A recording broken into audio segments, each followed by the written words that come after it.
grassroots organization. It was founded in 1995, so we've been around for like 30 years. We're statewide, meaning that we got chapters from here, Suffolk, all the way over to Eastern Shore to Lee County, if anybody know what Lee County is.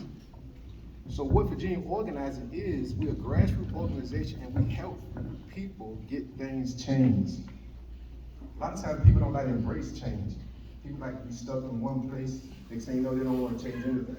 So Virginia Organizing, we have been striving so hard. We got Medicaid expansion, we got Suffolk bus terminal to run on the weekends now. We got to run daily on the weekdays because people use public transportation as a means of travel.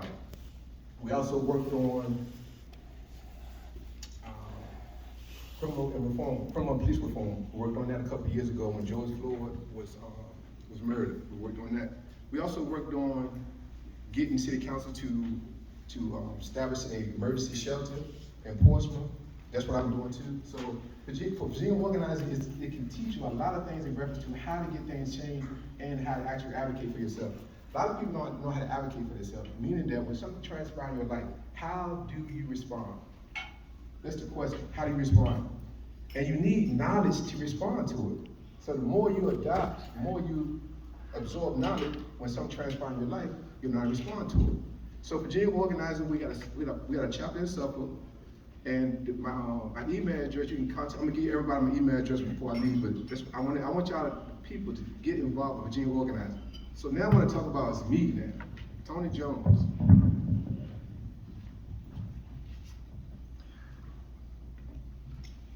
So the theme of this talk today is about what's your name? Jalen. Jay, is thriving and surviving. Anybody know the definition of thriving and surviving? The definition. Thriving is to develop, to grow. When y'all in school, your teacher's teaching you, they're teaching you to grow and to respond to things like I'm telling you a while ago. Sometimes I walk away from this microphone because I don't like to stand still. So if y'all can hear me in the back, if I walk away from the microphone, let me know, because I don't like to stand still. So, thriving and surviving is just the theme of this, right? And like she said, it's also about lessons learned. Either you're gonna be a warrior, a survivor, or a victim. A warrior is a person who every time something happens, they apply the knowledge they learn, and they step to that problem and they handle that problem. A survivor, he goes through or she goes through something. On the other end, they learn a lesson and they convey that lesson to the people. A victim is a person who complains and they go through something, but at the same time, they don't want to come out of that mindset of being a survivor. There's a lot of people do that. You want to be a survivor. You're going to go through things in life. You're going to get punched in the mouth. You're going to get stumped on. You got to get up and keep on fighting and not give up. In 1997, I found myself in handcuffs. I'm being charged with drug conspiracy distribution charges. 23 years old. I go to trial. I see my mother's heart breaking. She's crying and stuff like that. I don't even know what I'm facing. So I go to trial. I get convicted. I get 2 life sentences. 2. Not 1, 2. Life consists of deceased, dying in prison. So what am I gonna do? Am I gonna be there's gonna be a pity party, or am I gonna actually do something about it? My action said, hey, you're gonna die in prison, or you can respond to it. So I gotta respond to it. I'm 23 years old. Just got out of high school maybe 3 years later, 4 years later, something like that. But all my friends, so-called friends, testified against me, made up lies and everything. All the guys and girls y'all thought was your friends, they're right there. Yeah, he did this, and that. It blew me away.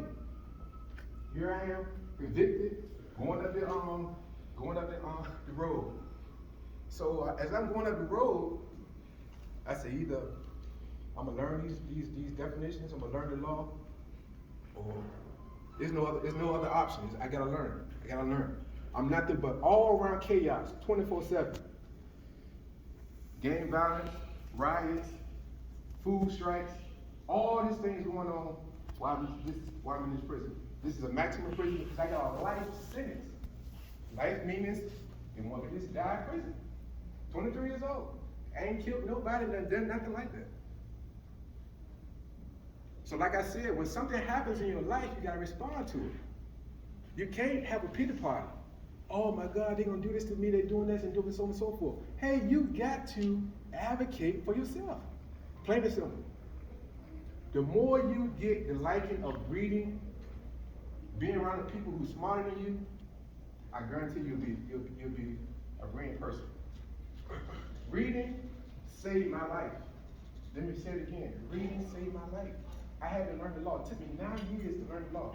9 years. So I was in there reading till my eyes exhausted. I don't even wear glasses for real. I wear glasses now, but back then I didn't wear glasses. I wear glasses because I read in the day, the night, the day, the night, the day, the night. I spent 1,000 hours of reading. Just read. Case law, case law, case law. Trying to find out how to get out of this maze. The reason I'm saying that because young men, young women, things gonna happen in your life, and you gotta learn how to respond to it. My lesson learned, I learned how to be patient. I learned how to be consistent. I learned how to listen. Because one thing for sure is this: when you're in a situation like that, when you run a whole bunch of attitudes and drama and so on and so forth, you gotta learn how to listen and close this up. Just listen. Older people that have been in prison longer than I am telling me, hey, this is how you do things in prison. I remember an old head said this. He said, Tony, if you apply all the energy you did in something bad, if you did all the same energy in doing something good, you'll be successful. When he said that 1999, I still remember because it made sense. Apply the same energy that I was doing something bad, apply doing something good. And I've been doing that. 3 books. Wrote 3 books. I go everywhere talking about these books and how you can actually be a successful person. Man, it took me 23 years. I mean, like I said, it took me 20 some years to go. I spent 23 years. I spent 20 years in prison. I spent 9 years learning the law. It took me that long because remember, the law, we don't learn the law in high school, right? Period. So how would I expect to learn the law? But I don't know when public schools don't teach you nothing like this. So the motivating factor is what? I have things like that. They say I ain't never go home. Never. Isn't that crazy? 23 years old? Mental toughness. My mindset was like this. All this stuff going on around me, I'm going to the law library every day. Every day. Every day. It's a black law dictionary this thick, about 5,000 pages. Read it. Another book, 3,000 pages. Read it. Every book that I needed to read to understand what happened to me, read it. Just like that. I combed through it, meaning that every word I didn't know, I looked it up in the dictionary. The dictionary is a decoder because words are words. People use them all the time. You might not know what he said, but it's a decoder. Words are decoders, and then the dictionary is a decoder. But words is what people use to express themselves. But at the same time, it is also words that people don't know. And the law words are the words that people don't know. The law. So I spent all them years in prison, and it was crazy. I mean, I tell you what's crazy. People getting killed. People getting raped. Like I said, food strikes. Administration getting on me because they say I'm supposed to fight for my life. I'm supposed to just sit down and just watch The Bold, the Black, the Beautiful, and just let everybody go do whatever they want to do. I'm dead serious. I was told, Mr. Jones, you cannot use that law. What? Mr. Jones, you cannot use that law. When I tell you this experience I went through, my why is why I'm getting there. It's express to you, and teach you, and share with you. My experience is therefore, whenever you go through something, recall what I said, you'll know this is what you about to go through, ain't nothing. You can go through it. Discomfort, because I was in discomfort, made me who I am. Sometimes people look for comfort, and comfort is not where you want to be at, because you get lackadaisy in comfort. You get lackadaisy.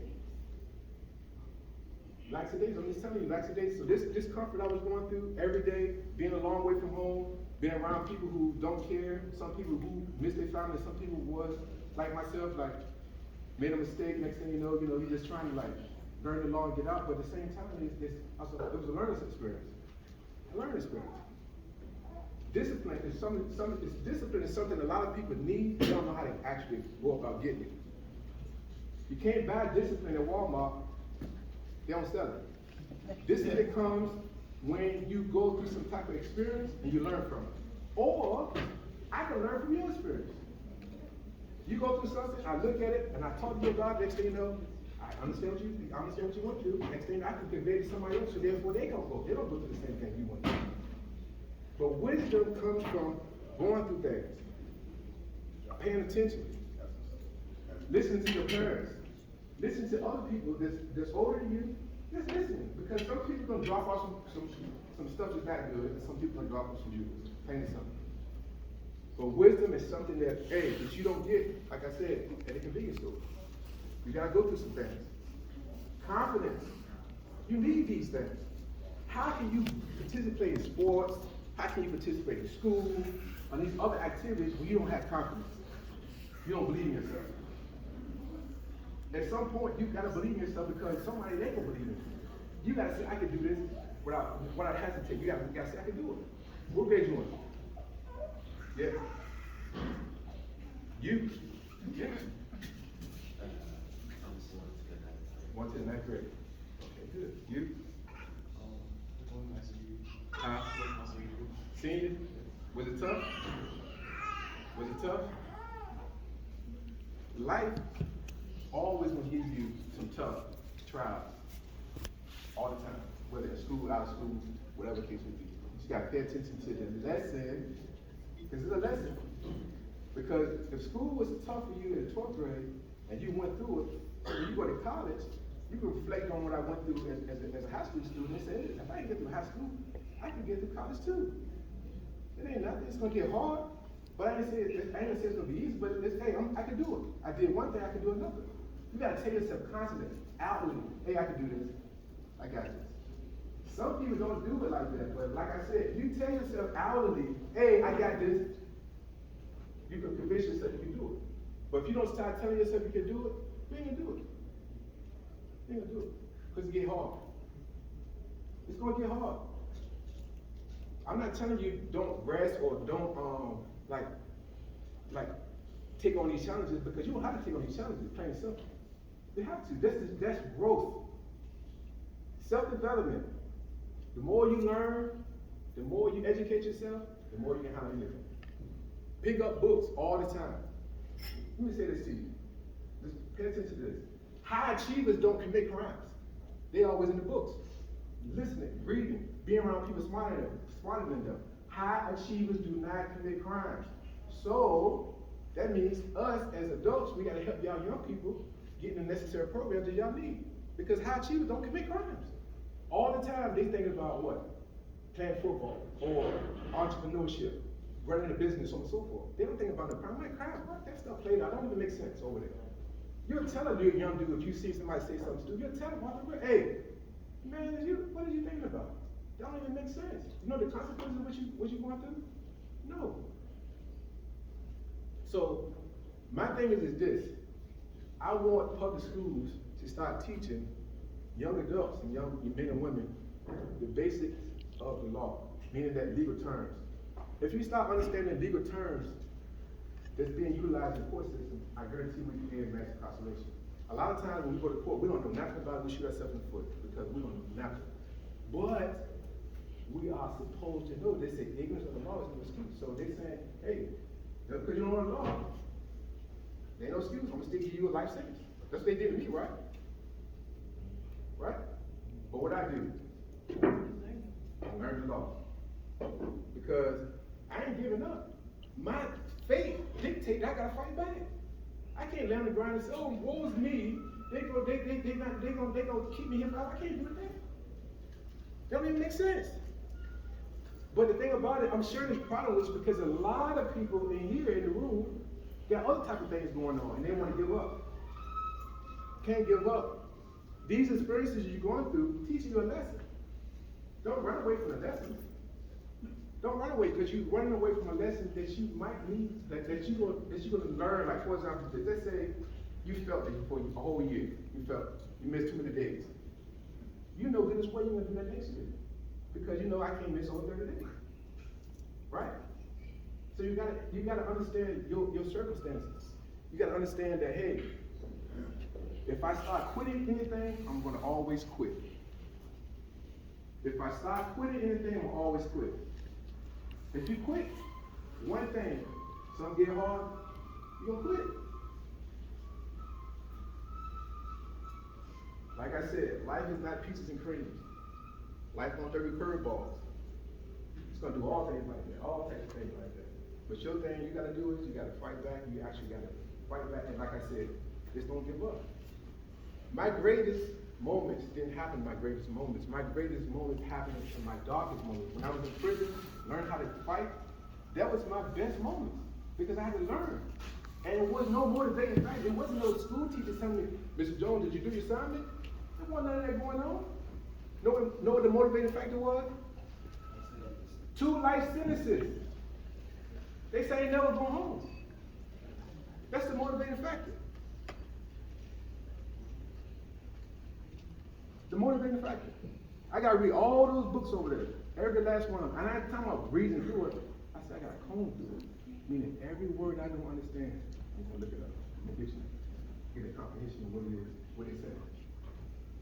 So I'm encouraging you and I'm sharing this story with you because some of y'all can go through some things in your life. Y'all gotta know how to respond to it. You gotta teach her what you went through yesterday or what you went through last week. You gotta teach him. You gotta teach him what you went through because you're a senior and you're a sophomore. What he expected to learn, what he expected to see when he be a senior. You gotta teach him. Don't hold that information in. I can't hold this in. My why is bigger than me. My why said I gotta come here and convey this to you because my story, what I went through, is bigger than me. You, everybody that I come across, I gotta share with y'all because when y'all go through, you say, listen, this guy went through something. I ain't have to wait, have to what he's going through, and I gotta suck it up. I gotta step to this and handle this. I can't run away from it. That's what I came here for. That's my why. My why bigger than me. Everybody gotta have a why they do something.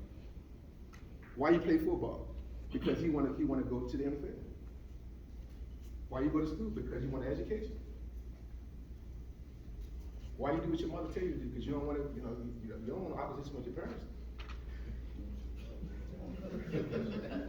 You know what I'm saying? So the thing about it is, the lessons learned is really, really important, man. I mean, I can't stress it. You know, like I said, confidence and, mental toughness, telling yourself every day you can do this. Because always you're the one hold yourself back. Some of y'all get in your own way, you don't even know it. You get ready your own way. You tell yourself, I'm gonna do this, and when it's time for you to do it, you sit there and stand still and don't even do it. You're in your own way. You gotta learn how to get out your own way. Straight up. When you set goals, you say this goal is gonna, I'm gonna do this within the next 6 months and the next 3 months, and you're not doing nothing to finish, to get to that goal, you're in your own way. What you doing? You know the goal, but at the same time, it's gonna take some effort to get there. There's 2 things I wanna talk about, effort and attitude. If you put 120% of effort in everything you do, I guarantee you'll be successful. Guarantee you. And you will feel content in your heart. If it's something you do and you fail, you'll say, I put 20% in, and having a good attitude if it don't go your way. If you have a good effort, if you put 120%, I guarantee you'll be successful. And you have a good mind frame, meaning that if something don't work out, hey, I put my all effort in it. But at the same time, you know what? I'm gonna try it again. Let's go back to the prison situation. When I was fighting, the administration didn't like a person like myself fighting. They say, sit down. Do the life sentence. Is you crazy? How do you think my life is not important, but yours is?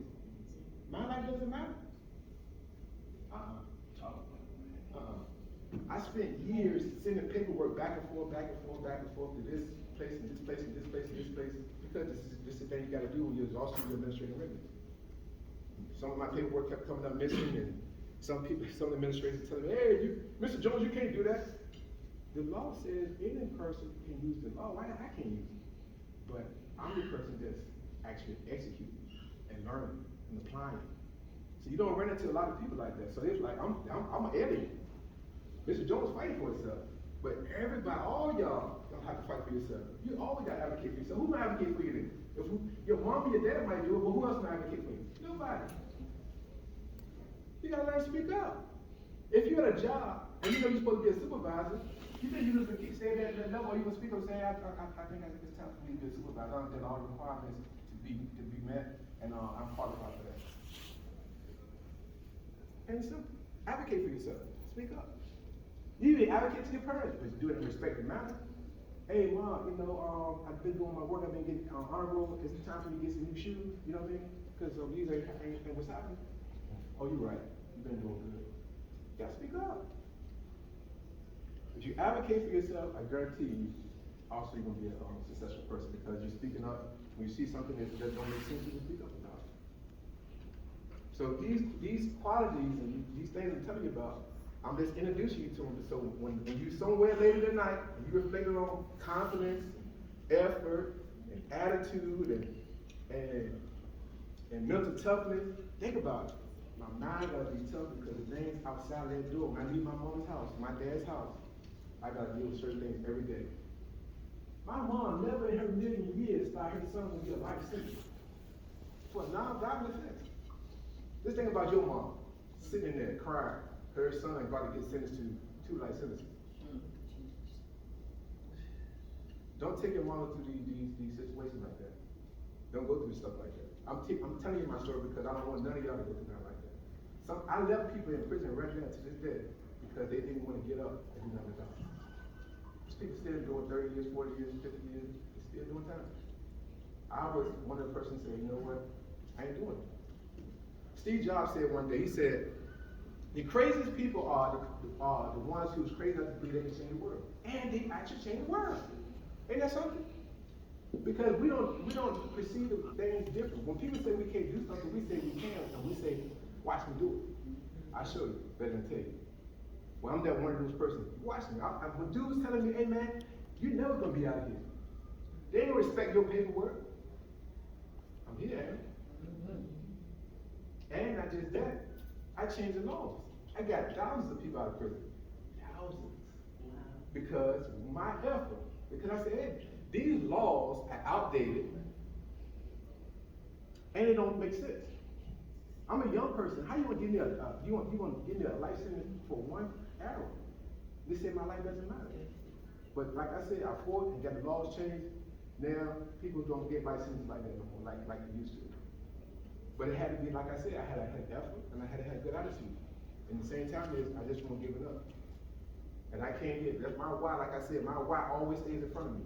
I got it. Every time somebody gives me an audience to talk to, I'm always coming to convey this because you don't know, 15 years from now, 10 years from now, 5 years from now, you might call this conversation and say, you know what, I gotta suck it up and step to whatever it is I need to handle. Answer. I can't run away from it. Whatever it is. You can't run away from it. It's gonna be right there. Nobody's gonna save you. You gotta do it yourself. Have you ever heard somebody say, hey, ain't nobody gonna save you? You know what I'm saying? You gotta do this yourself. And it's true. I mean, you got your parents, but at the same time, hey, parents can't do everything. It's gonna take you to do it. It's gonna take you. If you can believe in yourself, then people can believe in you. But if you don't believe in yourself, then nobody's gonna believe in you. That make sense? Yes.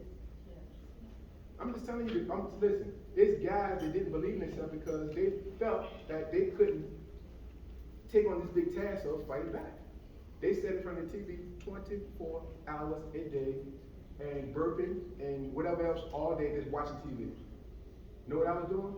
Reading until my eyes went bad.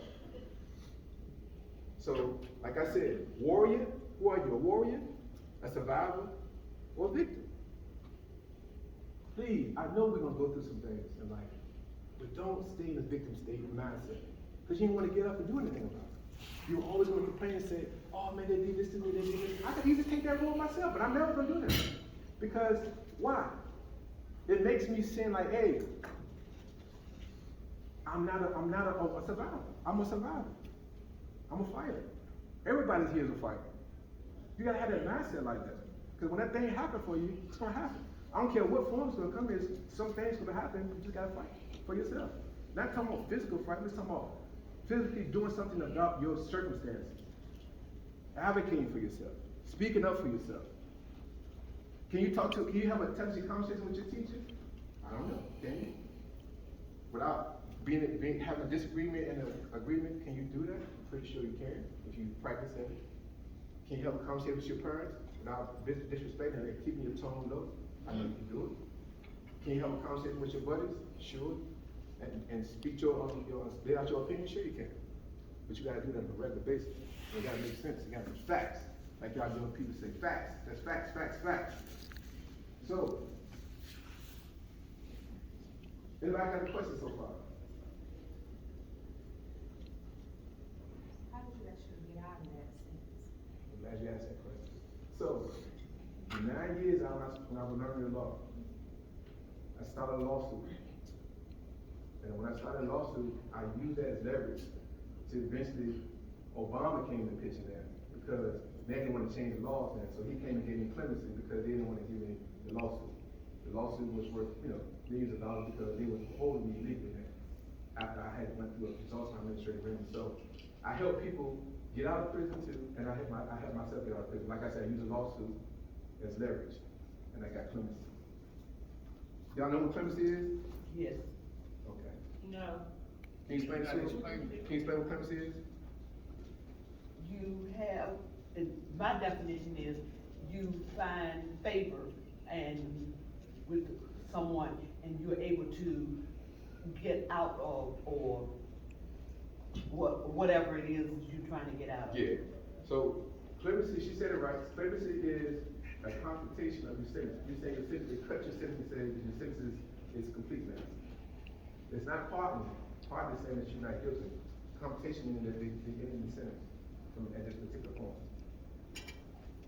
And it took them, you said how many years it took them to let me know? You said 9. I said it took me 9 years to understand the law. I was in there 20 years. The other 11 years they played games. What? They were tap dancing because they said he an imposter. He not a lawyer for real. He don't know. And all I'm doing is keep passing me. Yes, 20. I missed that one. Yeah, 20. I heard them. Yeah. You too. Yeah. So it took me 9 years to learn the law, and the other 11 they danced until they eventually let me out. Crazy, but I had patience because, like I said, life or death. Either I'm gonna make it out of here or go ahead. So you're saying like don't be the victim or whatever, and mind your, like, can you have a good conversation with your teacher? How you gonna just be in there for all that time, like you said, one time, and you get a whole life sentence, and you are not in your feelings? Well, I'm gonna tell you, that's a good question. Y'all heard what she said? She said, how can I have a good attitude about this when I got this life sentence and I've been here? I put it like this.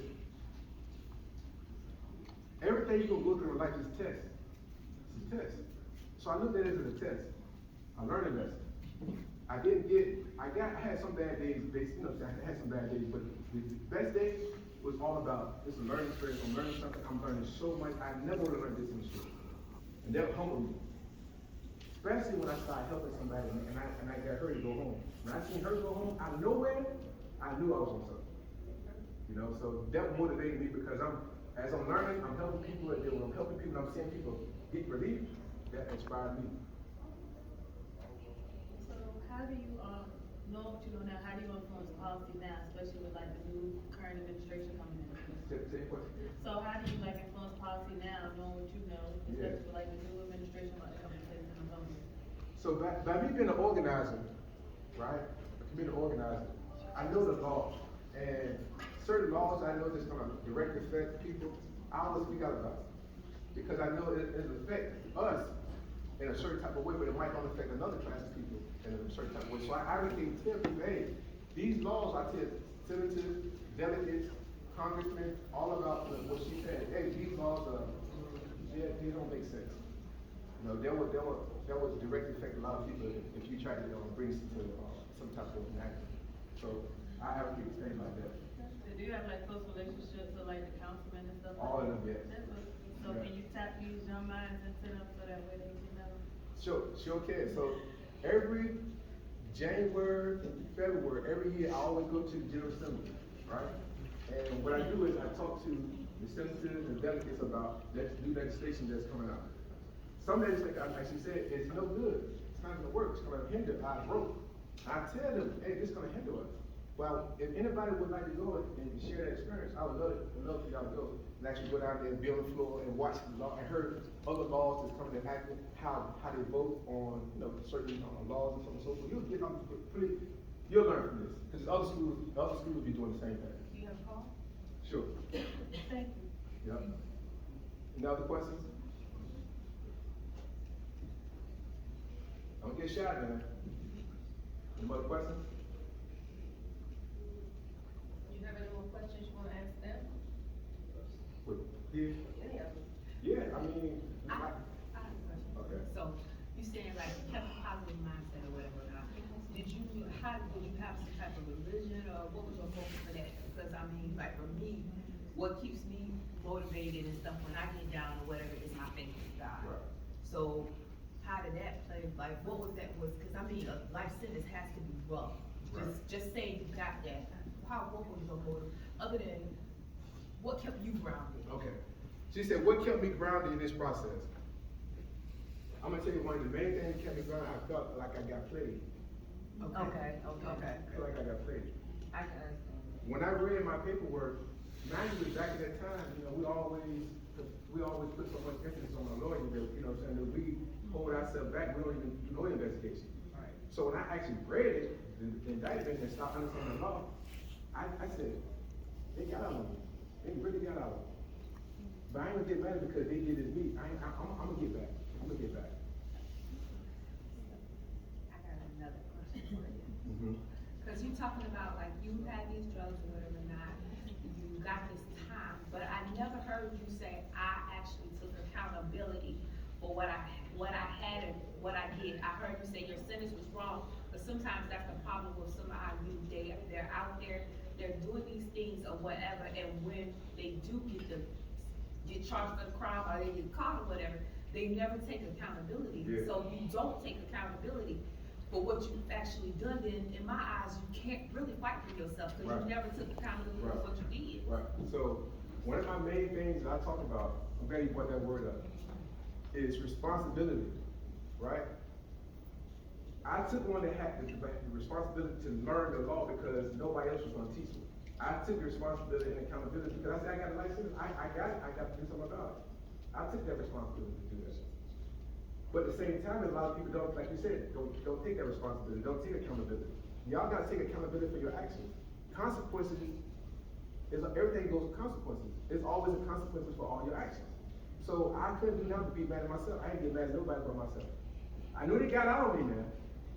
I knew that, but I took the responsibility. They did it. Yeah, you got that. I know how I am. You got that, but I know I know y'all messed up. I know y'all did. I know this was whatever. I said this the first day, maybe 10 minutes after I got the license. I said if this was legit, they just did to me. Think about the whole world, because there was no drugs. There was nothing. They just said you did this, you did this, that life. Yes, that's how that happened. No. So did everybody say it was nothing, they still locked them up, so just Nothing. be mindful when y'all out here thinking that it came to you, and it ain't gonna happen to you, that it came. You see, It's that fast. you heard her say. Now she asked me. I had no drugs, no money. I was coming from my school. I was in the apprenticeship program in Chesapeake. I was coming from leaving school, going to my girlfriend to get her from work, and I got arrested. No drugs, no nothing. No drugs. They tried. They still got 2 licenses. That's how the laws go. Okay, so you say you had no drugs? None. None on you, no Zero. drugs, no money, anything like that. But they had to have done an investigation at some point. Right. And had to have had probable cause. Well, see, the thing about this is, when you say that, it sounds like a prosecutor, but at the same time, no, I'm just messing with you.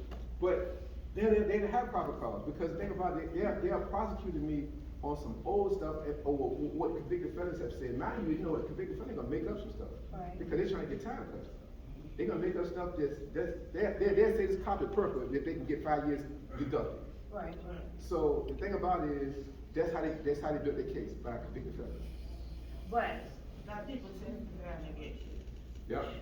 but me As long being, as you got enough people testifying against you, they will use it. Mm-hmm. so, Hold on.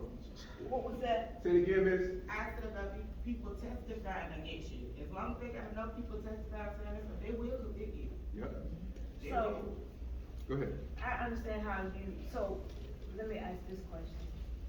You did have something wrong doing that? Of course. Okay, Yeah. So, was that what made you able to say, okay, I do know I deserve some consequences, but just not this? Right. I had told myself, I had already said, like, you know what, if they gave me like 5 years, I could take 5 years. Because, you know, I did do some type of wrong. Right. But when they said life, that is life. That one didn't even make sense to me.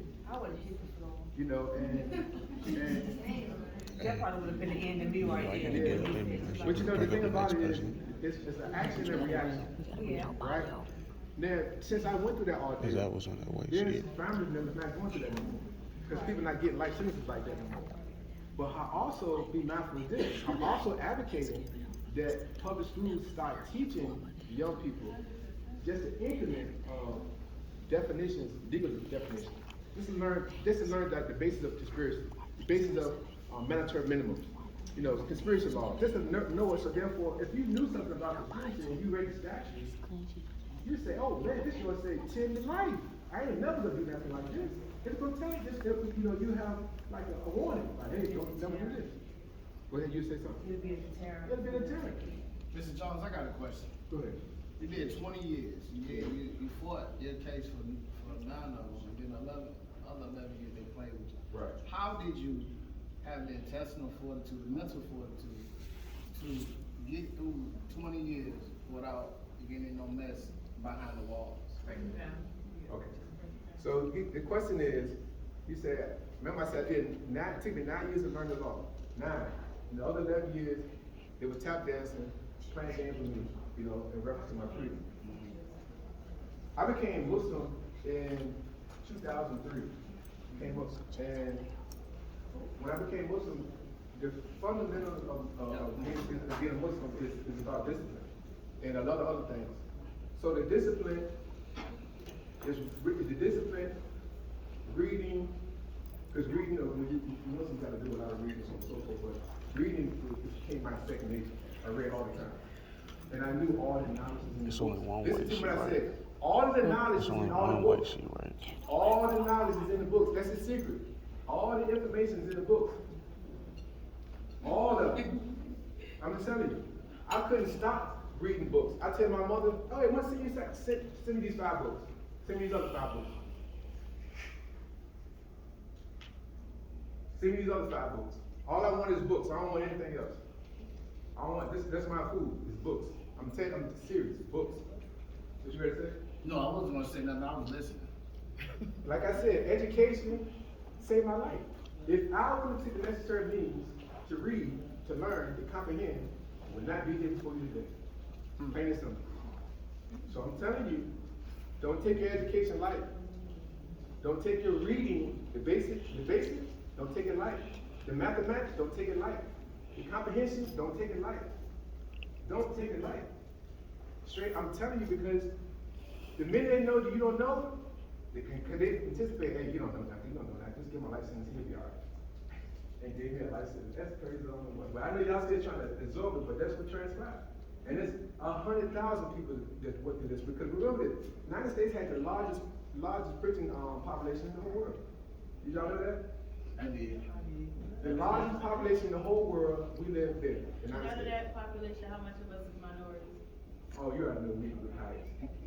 With the highest. So something you hit on that point, but I wanted you to kind of talk about how you said all your so-called friends, testified against you, cause like a lot of our youth these days, they believe, oh, well, I was with my friend, I did this with my friend, I'm going over to my friend, but when it gets down to it, it be me, who I, or the I, who get all the trouble, because those so-called friends turn against them. Right. Listen to this, young ladies and young men. Listen to this. To call people friends, and we do it all the time on the chamber, just call people friends. I guarantee you, After the day, you're not gonna do it. Because people were with me every day, in my car, driving around, in my house. He gave me this, he did this, I seen him do this, etc. Some of them lies, some of them true, but at the same time, if he's the person with your ride, your dog. They're not your dog. They're not. They would do something, I don't say it to the worst is, some of your friends would do something, they'll blame you and say you did it. And then you feel so crazy, say, wait a minute, I didn't do it. Did I do it? Do you know I was like that when people was on the stand was saying, I did, I was like, I can do that, you lied. I ain't gonna do that, but this is what happens. Next thing you know, you in harm's way. Because you confide in your friend, and next thing your friend done did something stupid, next thing you know, you going, both of y'all going to jail, he gonna lie on you. But she don't gonna lie on you, go ahead. When you were saying all that, like, I didn't do it, was you telling your lawyer? No, see, I wasn't telling my lawyer, I was telling my lawyer like this. I said, listen, a lot of these things they said, I didn't do. Some of the stuff I did, but I didn't do all these things like this. I was saying back and forth like that. But, say again? Was he like taking up to you? No, I was taking on the chin, I was just taking all the shots from the chin, I was sitting there taking. I'm just serious, I'm just taking, because you know, you're in court, you can't make no gestures and you can't make no remarks, you just gotta sit there and take it. Certain, I've gotten this, from what you were saying. First of all, you said you did a lot of reading. You want to do a lot of reading. But the most important thing is that you're reading because you're interested in whatever it is. So we need to get to the point where, students are getting more in school that they are interested in, really interested in. Right. We talk about the civics classes we had in the day. I'm 77 years old, but I do remember the civics class was the stepping stone to government and all this other stuff. Right. I don't know if they're teaching it in schools now, but they may. We need some more trades, like we had at one time, Right. where you could go maybe half a day and do regular studies, but then the other half of the day, if you're interested in, automotive or, some other trades, then you can get into that. That would make the day more interesting, I would think, for me. And the last thing, I think you touched on that, is where did you grow up at? Portsmouth. In Portsmouth? Wow. I thought that maybe you perhaps were, I'm pretty sure you've all heard about the juvenile justice, cases that they're having down in Texas. And, I've been interested in, I'm trying to find out more information about, the pipeline from, schools to prison. Yeah. Because, what they're seeing down there is the result, the kids are there in the system, and they're not being treated fairly. Someone is actually prosecuting and holding them accountable for that. Right. So, those were very good things that, Let me talk about two more things real quick. One thought. I'm gonna talk about school to prison pipeline real quick. And I also wanna talk about reading one more time. School to prison pipeline, it says that if you don't know how to read by the third grade, automatically you went to the prison system. Tell them, please tell them, Listen to me again. please. If you don't know how to read by the third grade, they say automatically you're going straight to jail. Can I add to that, Mr. This, Brown? Hold on, Mr. Marcus. Let me say this to you. When I grew up, I remember being in the third grade, I remember I didn't like reading. I remember that circle, and when they would pass, the teacher said, you read. You know what I would do? I want 0, I want to read. I was doing that because I felt I couldn't read that good. I would fumble, I didn't want the class read the last lesson, and I would take 0. But now, hear me, I write books now. Yeah. But at the same time is, hey, reading should be y'all number one thing y'all do, number one thing. I'm gonna tell you why. Because you'll always be ahead of the game. Especially you reading the right material. If you read the right material, you'll be ahead of the game. I'm telling you, I'm just giving you right material. the right material. Right material. The right material. You'll be ahead of the game. Say it again. They take, you better say something unless you want to say. Go ahead. I was gonna say, you got places like, I came from Mississippi, I've been down in Virginia for 5 months now, so they got things called No Child Left Behind, stuff like that, where even if you can't read, you go to the next grade with your friends, but what he stays still stand, you know what I'm saying? You can't read by the 3rd grade, I'm gonna see you behind the wall. Hey, that's the facts, it's facts. But the thing about it, y'all gotta do something about it, because don't take reading not seriously. Don't take it seriously. I mean, take it seriously. When your teacher telling you, hey, pronounce every syllable, I wanna hear it. I wanna hear every consonant. I wanna hear the vowel. They are not playing games with you. Learn how to read better. Look up words. If you take a test right now, the aspect test, the majority of the questions up there is vocabulary. If your vocabulary is not on 1,000, then you'll get a low grade. The vocabulary dictates what you're gonna do if you're going in the military. I'm telling you the answers, everything y'all paying attention.